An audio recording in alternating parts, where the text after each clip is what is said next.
Mahadev versus Shankhachud. Shiv Mahapuran के अनुसार पौराणिक काल में असुरों का राजा दंभ हुआ करता था। वो भगवान विष्णु का अनयन भक्त था। कई वर्षों के उपरांत तक दैत्यराज दंभ को कोई संतान प्राप्त नहीं हुई। दैत्यराज दंभ ने पुत्र की कामना हेतु शुक्राचार्य को अपना गुरु मानकर उनसे श्री कृष्ण मंत्र की सिद्धि प्राप्त की। ये मंत्र प्राप्त करके वो पुष्कर सरोवर में घोर तपस्या करने लगा। भगवान विष्णु दैत्यराज दंभ की तपस्या से अति प्रसन्न होकर पुत्र रत्न का आशीर्वाद दे देते हैं।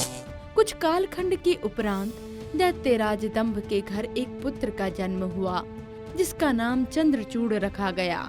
अपने गुरु शुक्राचार्य के कथानुसार शंखचूड़ युवावस्था में ही ब्रह्मदेव की घोर तपस्या पुष्कर सरोवर में जाकर करने लगा। कई वर्षों की घोर तपस्या के उपरांत हे वत्स, तुम्हारी घोर साधना के कारण मुझे विवश होकर तुम्हारे पास आना पड़ा। मैं तुम्हारी तपस्या से अति प्रसन्न हूँ। तुम अपना इच्छित वर मांगो। हे परमपिता, दैत्यराज धुंभ के पुत्र शंखचूड़ का प्रणाम स्वीकार करें। आप मुझे अमृतत्व का वरदान प्रदान करें, जिससे समस्त तीनों लोकों में कोई भी देवता मेरा वध ना कर सके। मैं सर्वथा अजय रहूं। हे परम भक्त, मृत्यु लोक में जीवन मरण मेरे ही द्वारा बनाया गया विधान है, जिसे स्वयं मैं भी नहीं तोड़ सकता हूँ। अतएव मैं तुम्हें अमृतत्व का वर नहीं दे सकता हूँ, अपितु तीनों लोकों में कोई भी तुम्हारा अहित नहीं कर पाएगा। ये श्री हरि कवच तुम्हें सदैव अजय रखेगा। मृत्यु तुम्हें कदापि स्पर्श भी नहीं कर पाएगी, जब तक यह श्री हरि कवच तुम्हारे पास रहेगा। शंखचूड़ श्री हरि कवच को अपने हाथ में धारण कर लेता है और बड़े ही आदर के साथ ब्रह्मदेव को प्रणाम करता है। हे वत्स, तुम यथाशीघ्र बद्रीवन जाकर धर्मध्वज की तपस्विनी पुत्री तुलसी से विवाह करो। वो भी एक राक्षस कुल की शिव भक्त कन्या है। जब तक तुलसी देवी का तुम्हारे प्रति सच्ची निष्ठा रहेगी, तब तक तुम अजय रहोगे। शंखचूड़ ब्रह्मदेव को नमन करते हुए कहता है, जैसी आपकी आज्ञा परमपिता ब्रह्मदेव। तथास्तु। शंखचूड़ बद्री वन जाकर तुलसी देवी के तपस्विनी स्वरूप को देखकर मोहित हो जाता है, क्योंकि तुलसी की सुंदर कोमल काया किसी अप्सरा की भांति प्रतीत हो रही थी। हे सुंदरी, अपना परिचय दो। तुम इस तपोवन में अकेली क्या कर रही हो? तुम्हें तनिक भी भय नहीं लगता इस घनघोर वन में? हे श्रेष्ठ जन, मैं धर्मध्वज की तपस्विनी पुत्री तुलसी हूँ। इस तपोवन में मैं तप कर रही हूँ। ईश्वर की आराधना में किस बात का भय? हे श्रेष्ठ जन, कृपया अपना परिचय दें। हे तपस्विनी, मैं दैत्यराज दंभ का पुत्र शंखचूड़ हूँ। आपके पास एक खास प्रयोजन से यहाँ आया हुआ हूँ। हे दैत्यराज, आपका यहाँ आने का क्या प्रयोजन है? आपका यहाँ आने का प्रयोजन प्रथम दृष्टया मुझे अनुचित सा प्रतीत हो रहा है। एक तपस्विनी के तेज को साक्षात त्रिदेव भी सहन नहीं कर सकते, तो आप क्या हैं? हे देवी, आप हमसे भली भांति परिचित नहीं हैं।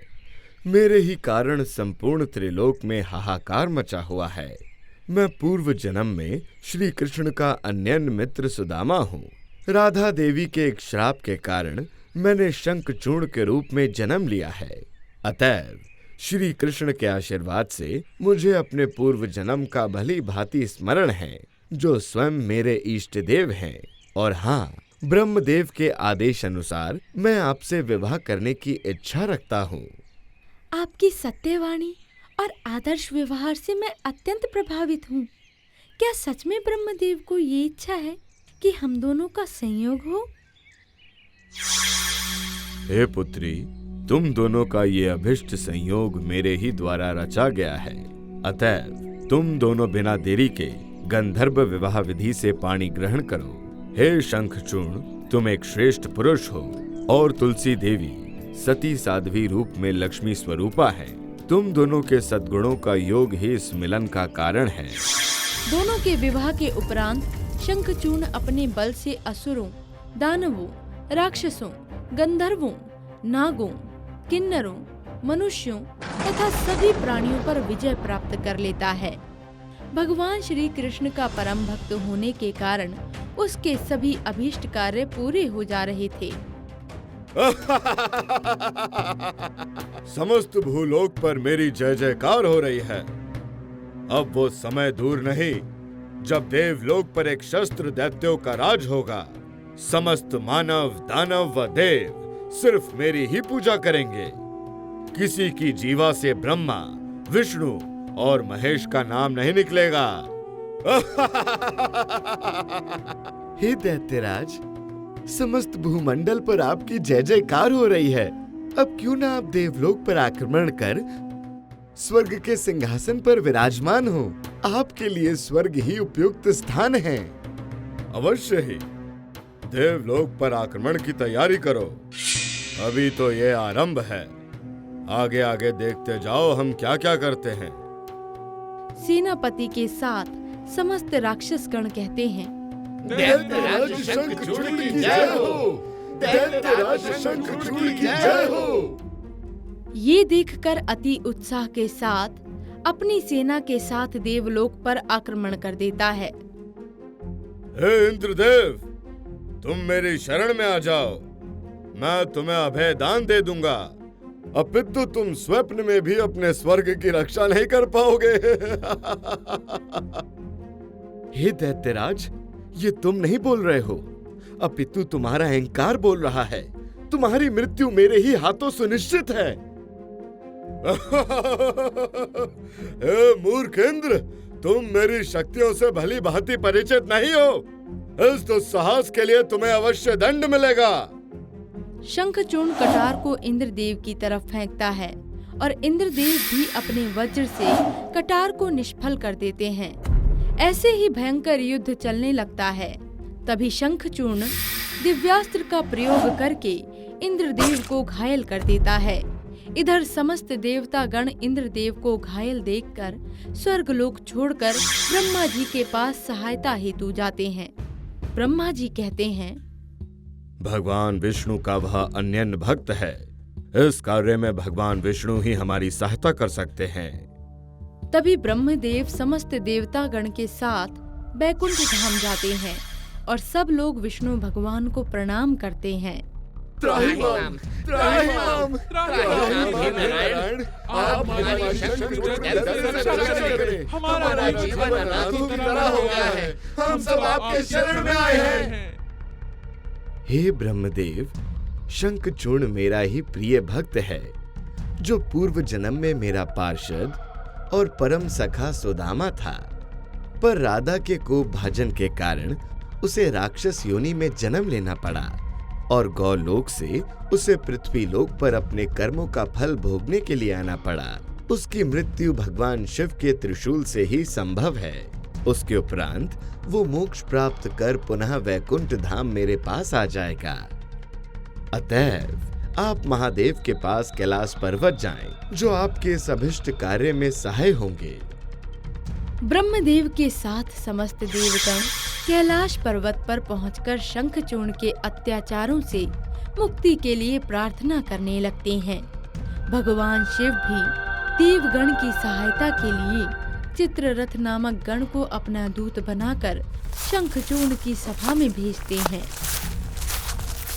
हे दैत्यराज शंखचूर्ण, मैं महादेव का भक्त चित्ररथ हूँ। आपकी सभा में महादेव के दूत के रूप में उपस्थित हुआ हूँ। हे दूत, बोलो, कैलाश वासी का क्या संदेश लेकर आए हो? क्या वो भी मेरी शरण में आना चाहते हैं?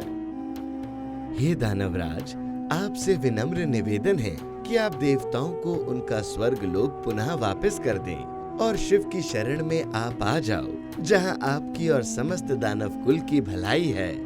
अगर तुम्हारे शिव को इतना भय है तो बोलो, वो मेरी शरण में आ जाए। मैं उसके प्राणों की रक्षा करूंगा। अपितु मैं स्वयं कैलाश पर आक्रमण कर स्वर्ग की ही भांति शिव की नगरी पर अपना आधिपत्य स्थापित कर लूंगा। चित्ररथ महादेव के समक्ष प्रस्तुत होकर शब्दशः वर्णन करता है। महादेव अपनी अवज्ञा सुनकर अपने समस्त गण के साथ युद्ध स्थल में पहुंच जाते हैं। हे अभिमानी दैत्य, तुम्हारे पापों का घड़ा भर चुका है। अब तुम्हारा अंतिम समय निश्चित है। मेरा अंतिम समय कदापि भी संभव नहीं है। मैंने तुम्हें अपनी शरण में आने का निमंत्रण दिया था, परंतु तुमने इस अवसर को खो दिया। हे धूर्त दैत्य, मृत्यु को सामने देखकर तुम्हें तनिक भी भय प्रतीत नहीं हो रहा है। अभी भी तुम्हारे पास समय है। इस हिंसा के मार्ग को त्याग कर मेरी शरण में आ जाओ। मैं तुम्हें अभयदान दे दूंगा। हे कैलाशवासी, अभी तो स्वर्ग लोक पर विजय स्थापित किया है। तुम्हारे कैलाश विजय के उपरांत वैकुंठ धाम, फिर ब्रह्मलोक पर विजय स्थापित कर समस्त त्रिलोक पर असुर साम्राज्य का राज्य होगा और तुम देवताओं के स्थान पर मेरी पूजा की जाएगी। हे अभिमानी, तुम्हारा यह स्वप्न कदापि भी पूर्ण नहीं होगा। अब तो मेरे क्रोध से साक्षात नारायण भी तुम्हारी रक्षा नहीं कर सकते। शंखचूड़ क्रोधित होकर महादेव पर अपनी कटार से हमला करता है। तभी महादेव अपनी हथेली से एक किरण निकालकर उसके अस्त्र को निष्फल कर देते हैं। इस प्रकार देवताओं और दैत्यों के मध्य महाप्रलयंकारी युद्ध होने लगा, परंतु ब्रह्मा जी के वरदान के कारण समस्त देवगण की शंखचूर्ण पर विजय होती प्रतीत नहीं हो रही थी। भगवान शिव जैसे ही शंखचूर्ण का वध करने के लिए अपना त्रिशूल उठाया, तभी अकस्मात भद्रकाली प्रकट होकर कहती हैं, हे देवाधिपति महादेव, आपके हाथ से ही इस दैत्य का वध ब्रह्मा जी द्वारा रचा गया है। अपितु जब तक शंखचूर्ण के हाथ में भगवान विष्णु का सुरक्षा कवच रहेगा और साथ में इसकी अर्धांगिनी तुलसी के सतीत्व को खंडित नहीं किया जाता है, तब तक शंखचूर्ण अजय है। इस पर आपके किसी भी दिव्यास्त्र का प्रभाव नहीं होगा। इतना कहते ही देवी भद्रकाली रणस्थल से अदृश्य हो जाती हैं। भद्रकाली की भविष्यवाणी सुनकर भगवान विष्णु वृद्ध ब्राह्मण का रूप धारण कर शंखचूर्ण के पास जाकर कहते हैं, हे महाबली, यह वृद्ध ब्राह्मण आपके विजय की चेष्टा रखता है और आपके इस श्री हरि कवच को दान स्वरूप मांगता है। हे ब्राह्मण देव, आप मेरा ये श्री हरि कवच लीजिए। श्री हरि की कृपा मुझ पर पूर्व जन्म से है, इसलिए मैं अजय हूँ। भगवान विष्णु ने ब्रह्मा जी द्वारा दिए हुए श्री हरि कवच को धारण कर शंखचूर्ण के रूप में तुलसी के द्वार पर पहुंचकर अपने महादेव पर विजय होने की सूचना दी। ये सुनकर देवी तुलसी अति प्रसन्न होकर पति रूप में आए भगवान विष्णु का स्वागत करती हैं। ऐसा करते ही तुलसी का सतीत्व खंडित हो जाता है। तुलसी देवी की पतिव्रता में ही शंखचूर्ण की संपूर्ण शक्ति निहित थी। वरदान की शक्ति के खत्म होने के उपरांत भगवान शिव ने शंखचूर्ण का वध अपने त्रिशूल से कर दिया और देवताओं को उसके अत्याचार से मुक्त कराया। तत्पश्चात शंखचूर्ण का सर तुलसी के आंगन में आ गिरता है। तुलसी देवी सहसा ये देखकर हतप्रभ होकर विलाप करते हुए कहती हैं, हाँ, किस पर पुरुष ने मेरे सतीत्व संकल्प को खंडित करने का दुस्साहस किया? सामने साक्षात विष्णु जी को देखकर श्राप देते हुए उन्होंने कहा, जिस प्रकार तुमने छल से मेरे सतीत्व व्रत को दूषित किया है, उसी प्रकार तुम्हारी पत्नी का भी मृत्यु लोक में छल पूर्वक हरण होगा। तब अपनी पत्नी के वियोग में वन वन घूमेंगे और हाँ, आप सदैव पाषाण होकर धरती पर रहेंगे। तब भगवान विष्णु ने कहा, हे देवी, तुम मेरे लिए मृत्यु लोक में रहकर बहुत दिनों तक तपस्या कर चुकी हो। तुम्हारी यह काया नदी रूप में परिवर्तित होकर गंडकी नीरा के नाम से ख्याति प्राप्त करेगी। तुम पुष्पों में श्रेष्ठ तुलसी के वृक्ष के रूप में इस पृथ्वी लोक में सर्वदा पूजनीय रहोगी।